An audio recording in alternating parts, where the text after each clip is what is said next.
Lots of room right here. Ebenezer. Ebenezer?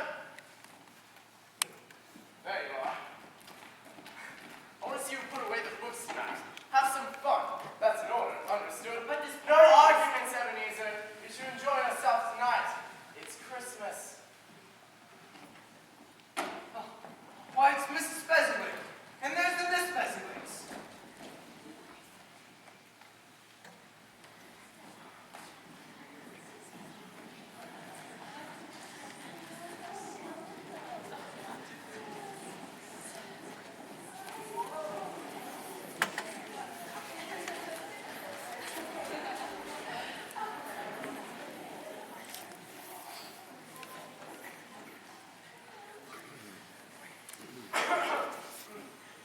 I'd like to thank you all for coming here tonight for the annual Fezziwig Christmas party.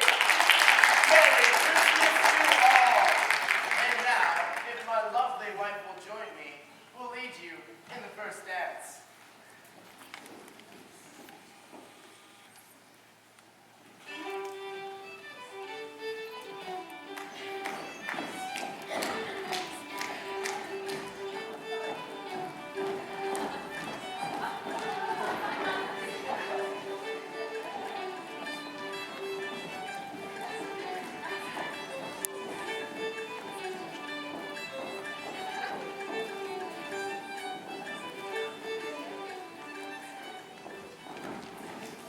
Ebenezer!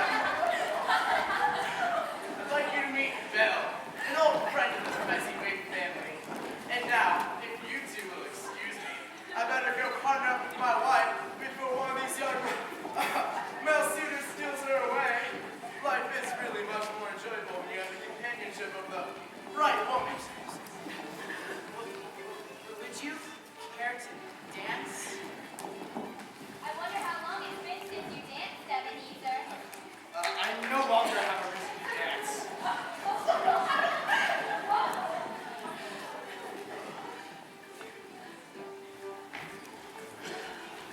I had forgotten how lovely she was. You seem to have forgotten a great many things.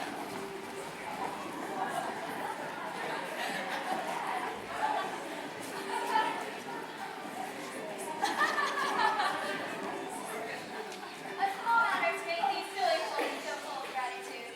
Small. Why, it is not to be spent but a few pounds. Is it so much that we can bear to say praise? It is not that. It is not that, Spirit. He has the power to render us happy or unhappy, to make our service light or burdensome, a pleasure or a toil. The happiness he brings is as though it cost a fortune. What is the matter? Nothing. I only wish to have said something to my clerk just now. That's all. I'd like to thank you all for coming. My time grows short. Quickly.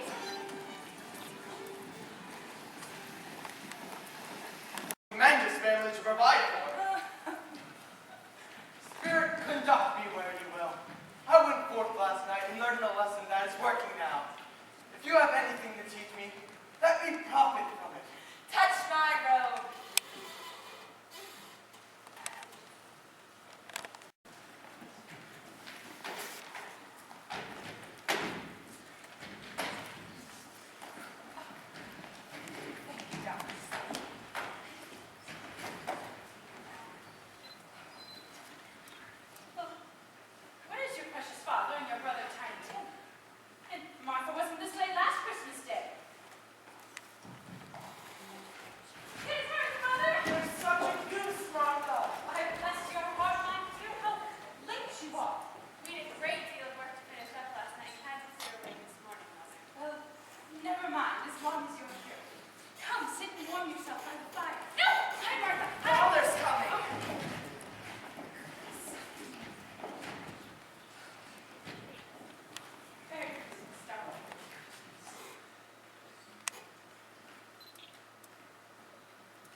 sitting there by himself, and he thinks the strangest things you've ever heard. Coming home from church, he told me that he hoped people saw him there because he was a Christian, and it might be pleasant for them to remember on Christmas Day who made him a great fool and blind men see.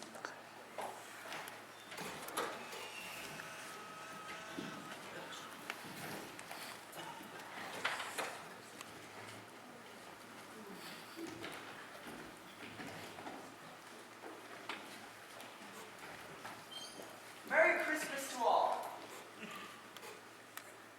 God bless us, everyone. Oh, Spirit, tell me if Tiny Tim will live. I see a vacant seat in the poor chimney corner, and a crutch without an owner, carefully preserved. If these shadows remain unaltered by the future, the child will die. Oh, no. Spirit, say he will be saved. If he is going to die, then he'd better do it, and decrease the surplus population. If you be man in heart, don't make such wicked comments about the surplus until you've discovered what the surplus is and where. Will you decide which men shall live and which shall die? Mr. Scrooge, the founder of the feast. Oh, well, the founder of the feast indeed. I wish I'd had him here. I'd give him a piece of my mind to feast upon. My dear, the children, it's Christmas Day. Well, it should be Christmas Day when one drinks to the health of such a stingy, odious, hard, unfeeling man as Mr. Scrooge. You know he is wrong. He knows it better than you, my poor fellow. My dear, Christmas Day. I'll drink to his health for your sake, and for the day's but not for his. A Merry Christmas and a Happy New Year. They'll be very merry and happy indeed, I have no doubt. Come, our time grows short. Said Christmas was a humbug as I lived. He believed it, too. More shame for him, Fred. He is a comfortable fellow, and not as pleasant as he might be. But his offenses carry their own punishment. I'll not say anything against him. I'm sure he's very rich, Fred. At least you always tell me so. What about it? His wealth is of no use to him. He doesn't do anything good with it. He doesn't make himself comfortable.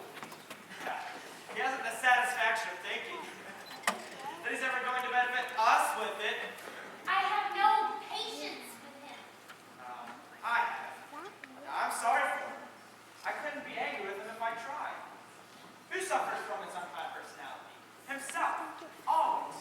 He takes it into himself to dislike us and won't come and dine with us. What's the consequence? Doesn't lose much of a dinner. I think this is a very good dinner. Well, I am glad to hear it, because I don't have much faith in these young housekeepers. What do you think, Hopper? I think a bachelor is a very poor judge of such things. You'll have to ask me again once I'm married. Do you go on, Fred? He never finishes what he tends to say. He's such a ridiculous fellow. I was only going to say that the consequence of his taking a dislike to us and not making merry with us is that he loses some pleasant moments which can do him no harm. He loses more pleasant companions than he can find in his own thoughts, his moldy office, or his dusty chambers. I will give him the same chance every year, whether he takes it or not, because I think he may rail at Christmas until he dies, but he can't help thinking better of it. If he finds me going there in good temper year after year and saying, Uncle Scrooge, how are you? And even if it only makes him more inclined to leave his poor clerk 50 pounds, then that, at least, is something. Besides, I think I should have this. Can we stay until the guest departs? Our time grows short. Here's a new game. 1 half hour, only one. Is it a mineral? No. An animal. Yes. Is it for animal? No. Friendly. No. Disagreeable. Yes. Does it growl and grunt? Yes. Does it talk? Sometimes. It lives in the wild. No. In the city? Yes. In London? Yes. Does it crawl? No. Does it walk here? Hardly. Does it walk? No. Does it obey her? No. Alone. Yes. Is it slaughtered in the market? No. It's a bear. No. An ass? No. Oh, this really is too good. A cat? No. A horse? No. Of course. I know what it is, Fred. I know what it is. What is it? It's a disagreeable animal that grunts and lives alone in London.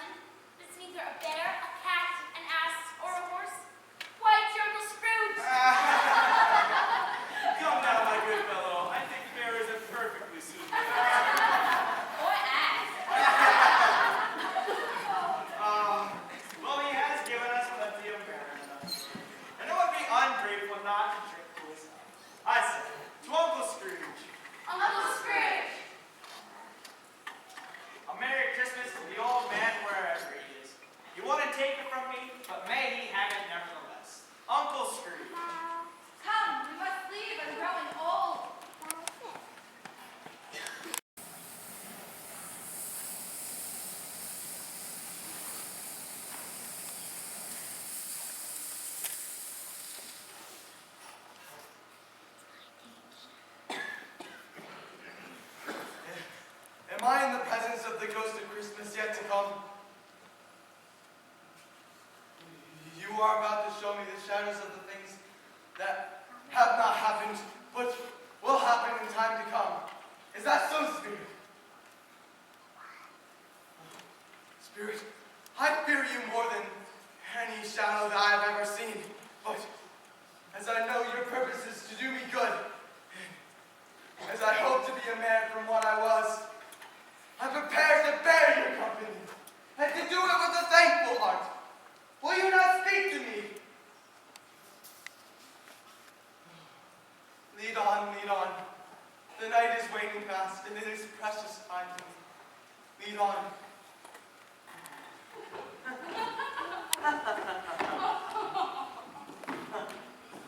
Oh, no, I don't know much about it either way. I only know he's dead. When did he die? Last night, I believe. What happened to him? I thought he'd never die. Oh, God knows. What has he done with his money? I haven't heard. Left it to his company, perhaps. He hasn't left it to me, that's all I know. Well, it's likely to be a very cheap funeral. All my life, I don't know anyone that would go to it. I'll go. If lunch is provided.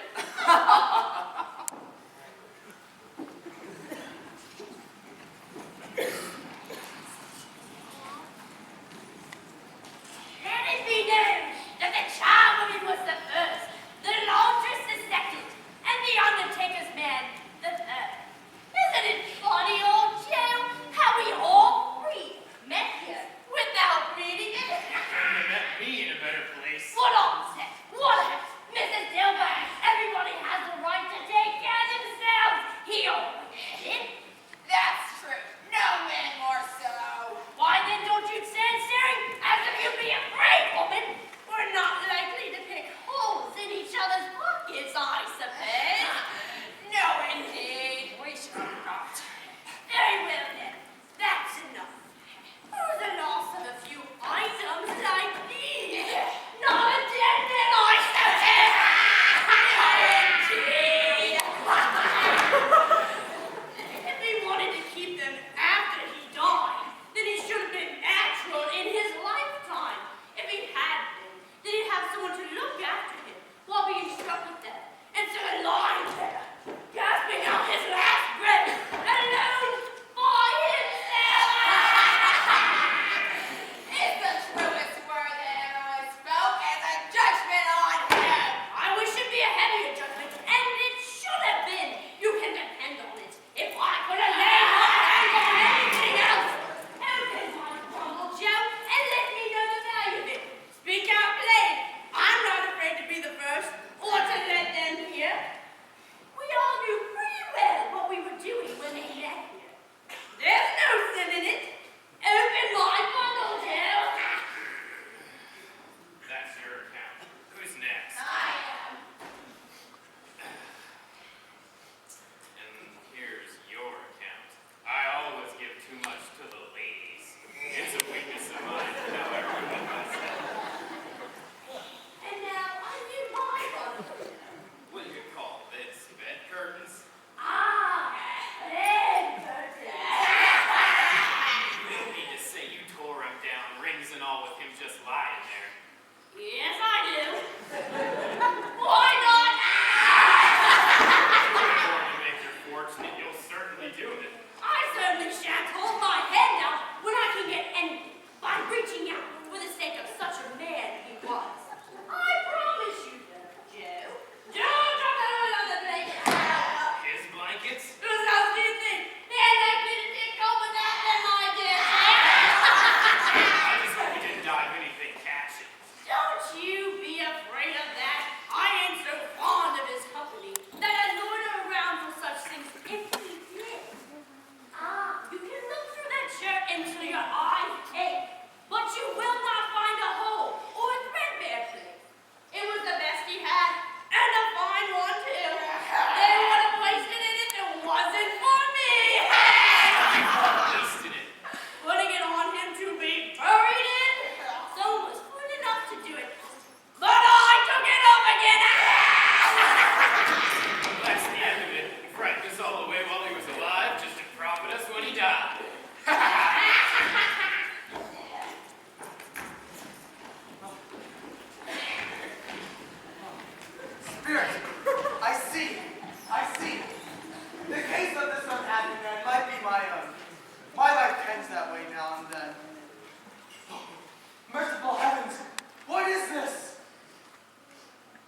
not its lessons. Trust me, let's go.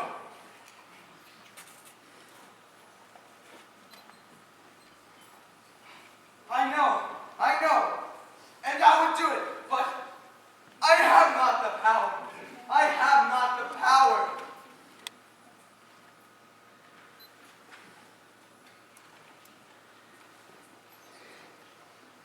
If there is any person that feels emotion caused by this man, let me see that person.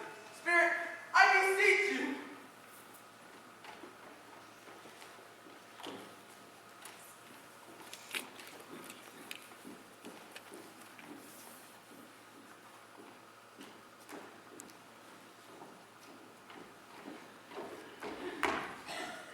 Oh, what news?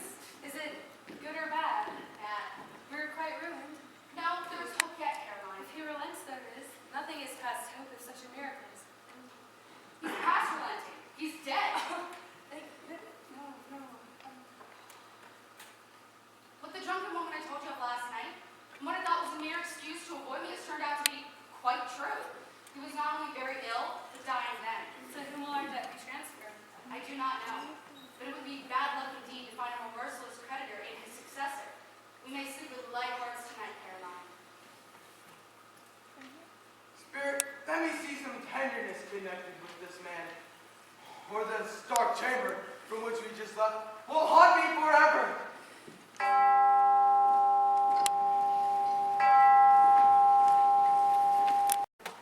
Are these the shadows of the things that will be?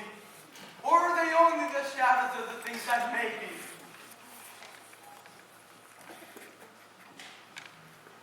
Men's path will foreshadow certain ends to which, if continued on, they must lead. If the path is departed from, then the end shall change. Say it is thus from which you show me.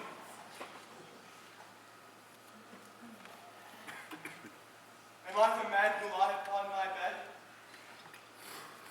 No, no, no! Hear me! I am not the man I was! I will not be the man I must have been! Why show me this if I am past all hope?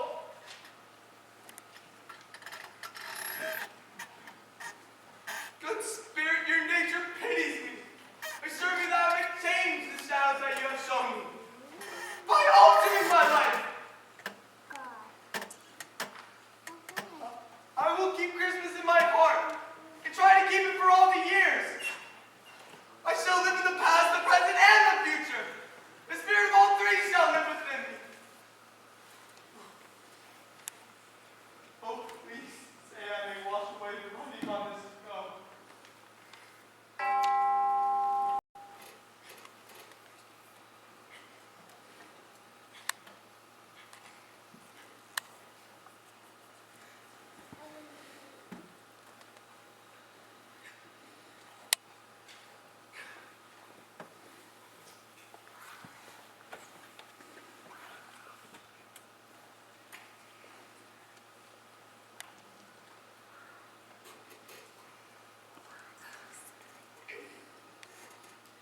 Color hurts my eyes. But better nowadays. Makes them weak by candlelight. I wouldn't show you guys your father's evenings home. The world must be near this time. Passive, rather. But I've seen him walk a little slower these past few weeks, but I've known him walk. I've known him walk with my chin upon his shoulder very fast indeed. so often. And so have I. He was very blessed. And his father loved him so that it was no trouble. No trouble. There's your father at the door now.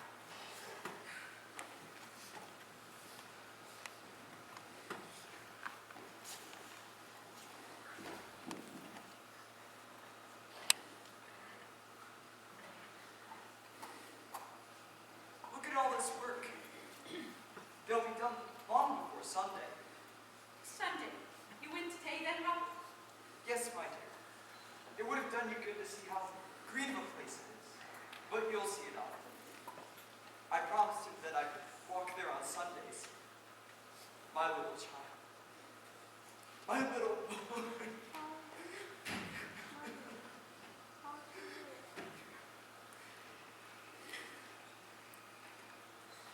I saw Mr. Scrooge's nephew today. What a kind man he is.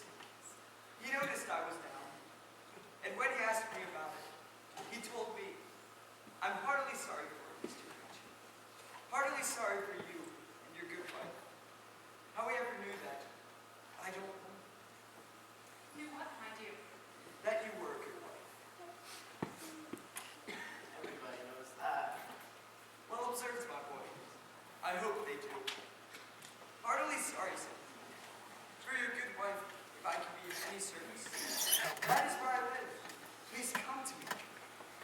Now, it wasn't for anything but his kind way that made this quite delightful. He really seemed as if he had known our tiny team and felt with us. Sure, he's a good soul. You would be sure of it, my dear, if you had saw him smoke. I wouldn't be at all surprised if you got Peter in a better situation. You that Peters? And then Peter will be keeping company with some girl. Setting up a home for himself. He belongs to you. It's just as likely as not, but there's plenty of time for that. But I know, my dears, that however, and whenever we part from one another, I am sure that we will, none of us, forget poor Tiny Tim, or the first passing that there was among us, shall we? Never, Father. And I know that when we recollect how patient and how mild he was, though he was a little child, we shall not quarrel easily among ourselves and forget Tiny Tim in doing so. No. Never, Father. Then I am happy. I am very happy. Spirit, I feel our parting time is at hand. I know it, but I know not how. Show me what man that was whom we saw lying dead.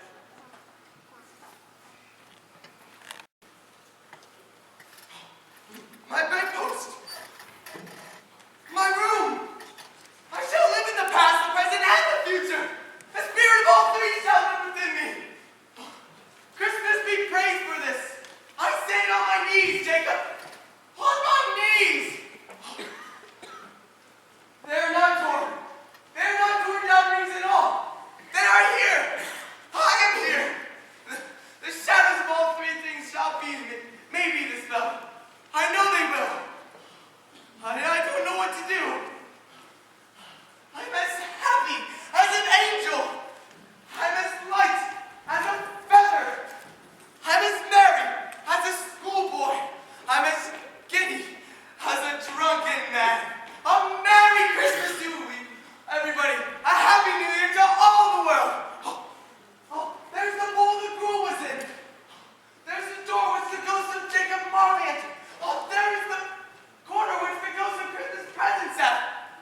Are you serious? Not a farthing less, and a great many back payments are included. I'm sure. My dear sir, I don't know what to say to Ah, don't say anything. Just say you'll come and see me. Will you come and see me? I will. Please, Mr. Scrooge, take my scarf as a token of our appreciation. Present? For me? Have a Merry Christmas, Mr. Scrooge. Thank you. I am much obliged to you both. Thank you 50 times.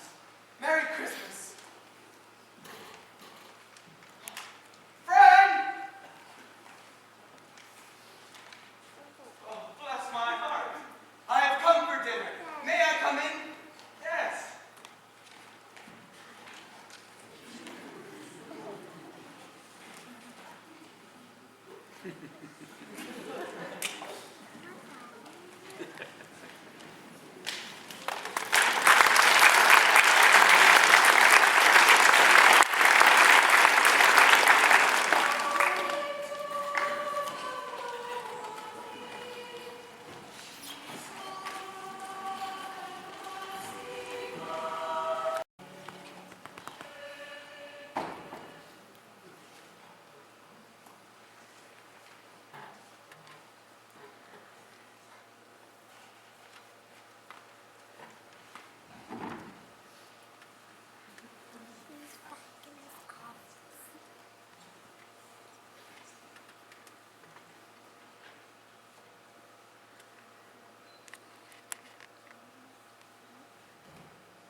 Bob!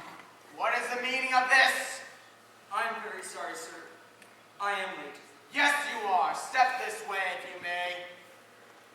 It's only once a year, sir. It shall not be repeated. Now, I'll tell you what, my friend. I'm not going to stand for this sort of thing any longer. And therefore, I'm about to raise your salary. A Merry Christmas to you, Bob. A Merry Christmas to you, Bob, my good friend, that I have given you in many a year. I will raise your salary and endeavor to assist your struggling family. And we will discuss your affairs this afternoon over a nice hot fire. Scrooge was better than his word. He did it all and infinitely more. The tiny Tim, who did not die, he was a second father. He became as good a friend, as good a master, and as good a man as the good old city knew. And it was always said of him that he knew how to keep Christmas well. If any man alive possessed the knowledge, may such a thing be said of all of us. And as Tiny Tim observed, Uncle Scrooge! God bless us, everyone.